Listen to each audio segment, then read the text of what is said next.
Hi everyone!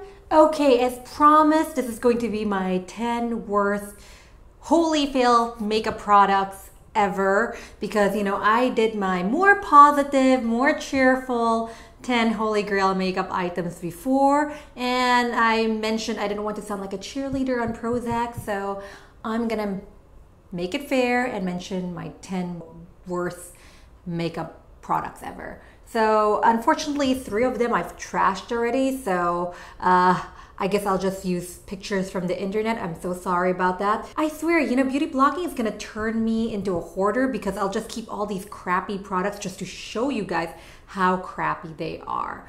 Anyway, let's get on with my ranting. So for number 10, I'm actually grouping a bunch of brands together. So if you guys followed me from way before, I used to blog about indie cosmetics. And the thing is, indie cosmetics, sometimes you get really stellar formula from people who are really passionate about their business.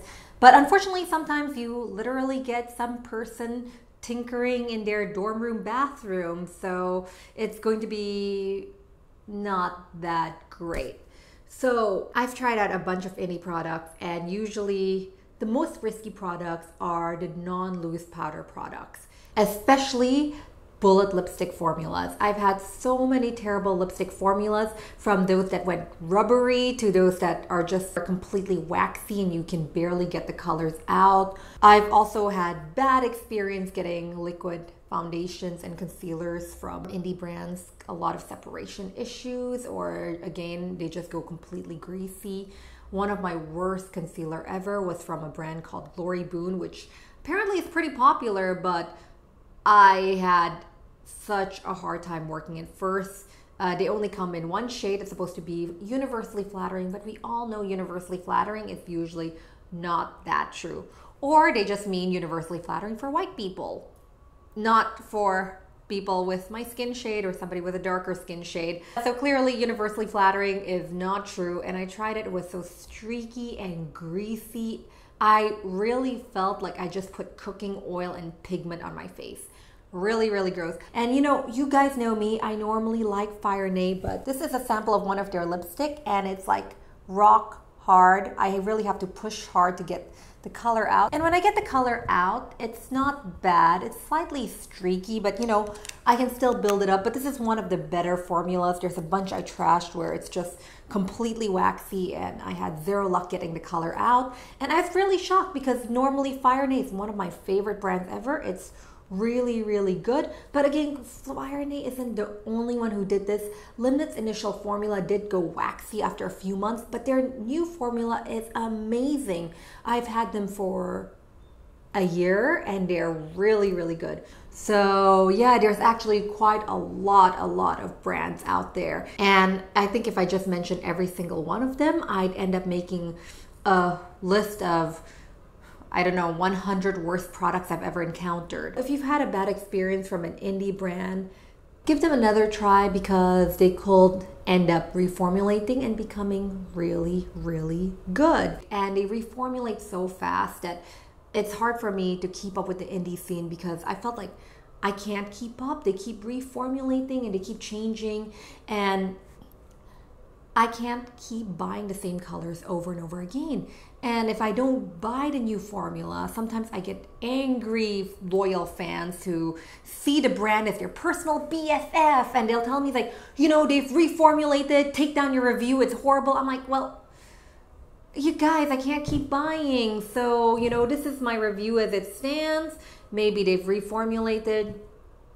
That's it. And that's why I'm grouping all the indie brands into one category, and I'm putting it at number 10 because I understand they may have reformulated.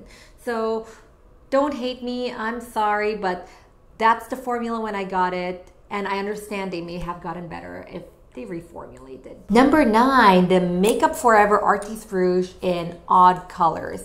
I mean, I really, really want to like these because, they come in very odd colors and their regular lipsticks are amazing. But the odd colored lipstick, like the white and the blue, they're just so streaky. I had such a hard time building up into an even opaque layer, which surprised me because other colors are just fine. And because I understand that the formula is not consistently bad, that's why they're only at number 9. But yeah, if you're tempted to buy these in odd colors, make sure you test them out first and see if you like them, because just because they're Makeup Forever's Artiste Rouge and a lot of their regular formulas are stellar, it's not a guarantee that this will be good. Number 8, NYX's Colored Mascara. So I tried applying this on my lashes so many times and the color just doesn't show up. Maybe I just got the wrong shade, but you know, it looks so bright and purple in a wand. I'm surprised it just doesn't show up on my lashes at all. And yeah, so I was really disappointed. Maybe my lashes are too dark, I don't know, but either way, this is a holy fail for me. Oh man, I really don't want to hate on NYX because, you know, they do have a lot of really great formulas. And you know I've mentioned them under my Holy Grails. So I do really like NYX.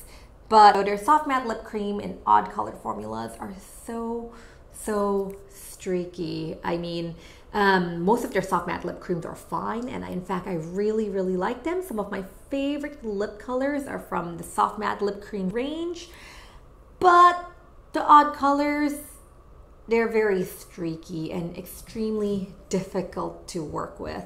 And usually I always say that if I can get an even layer with them, it's a testament to my makeup skills. So number 6, it's a product I trashed already, is the Wardah Eyeshadow. I got the eyeshadow trio. I don't know whether it's consistent through all their eyeshadows. If you guys know, I did a series where I did 6 different looks with the same eyeshadow trio. And I can tell you, during the week I was doing it, I was ready to scream, cry, and throw the eyeshadow out of the window because it was so terrible to work with. It's just this powdery, unpigmented mess. And even worse, you know, the pans eventually like popped out and broke. So I just trashed it. That's why I don't have it anymore. It's really one of the worst eyeshadows I've worked with, but not the worst, because next up is Sariayu's Gili Lomba collection. I know I did a tutorial with this and it was definitely really difficult to work with. I like the concept. I like how you can build it up and shear it out to make it more pigmented or less pigmented. I do like it for that. That's why they're not like the absolute worst, but they crease like crazy. And the worst part is anything you apply over it will, including eyeliner, will just crack and crumble off because this formula is just really watery. It's like trying to apply liquid eyeliner on water. They say it's crease proof. I don't know what they're on because it's creasing like crazy. And like where my lids are, you know I have monolids, so most of my eyelids fold into itself. Anyway, where my lids are, they're all gone. They're just such a streaky mess. I know I did a tutorial on them on Instagram and a bunch of people bashed me on how terrible it looked. I understand, not making any excuses, but these are so difficult to work with. For my makeup tutorial, I actually had to reapply it before the final shot because they were disappearing as I apply it on. So yeah, not a fan of these. And the next one, man, I really don't want to keep hating on Indonesian brands because, you know, to be fair, there are terrible formulas for overseas brands too. I mean, I had a terrible experience with Revlon and NYX, but the Revlon eyeshadow I got, that was close to a decade ago, so I don't know what the formula is like now. So I'm just limiting it to products I've purchased within the last 2-3 years, just to be fair.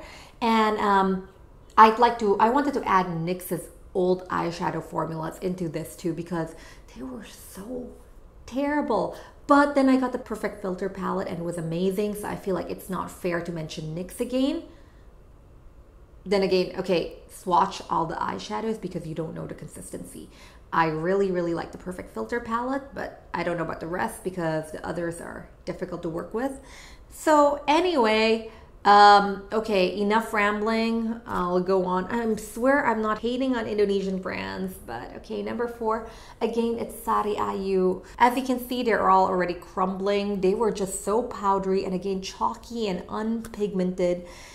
It was very difficult to work with. And let me just show you.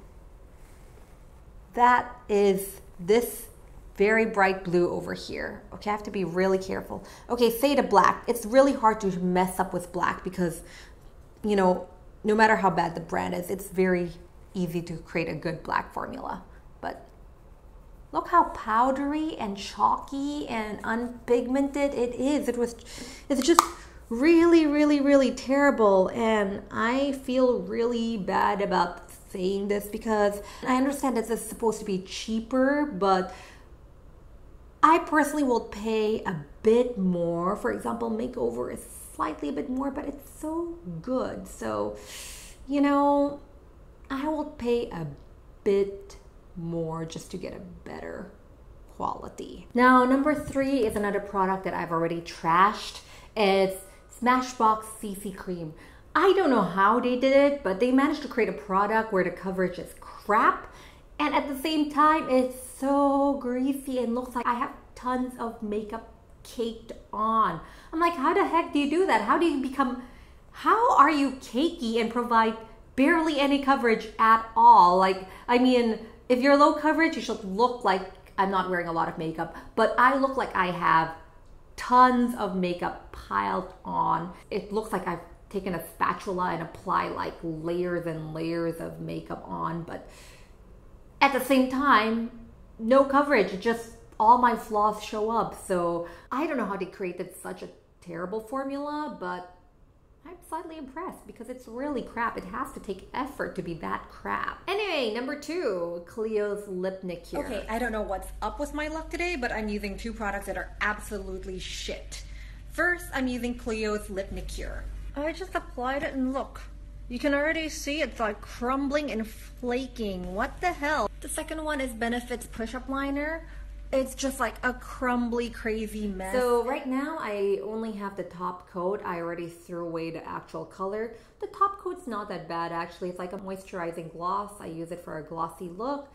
But the color itself, it is terrible. So when you apply it, it looks good.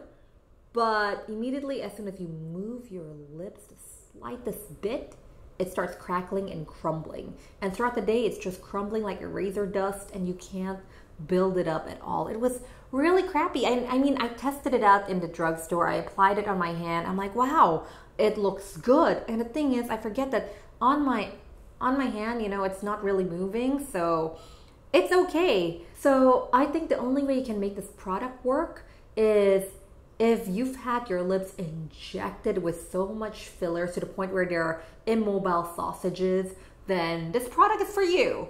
Other than that, if you have normal lips and, you know, they move as you speak, well, this product's just gonna crack and crumble. And finally, my worst product ever, the Etude House Curl Fix Mascara. I don't know about the regular formula, but I got the one in pink, and it is terrible. It just starts crumbling and cracking, and not only that, it just makes my eyelashes stick together like crazy. I shake the wand. I actually use a clean mascara brush to like brush it further, but yeah, even after I managed to get them to separate, then as I wear them throughout the day, they crumble and they actually get into my eye and poke it. It's very painful.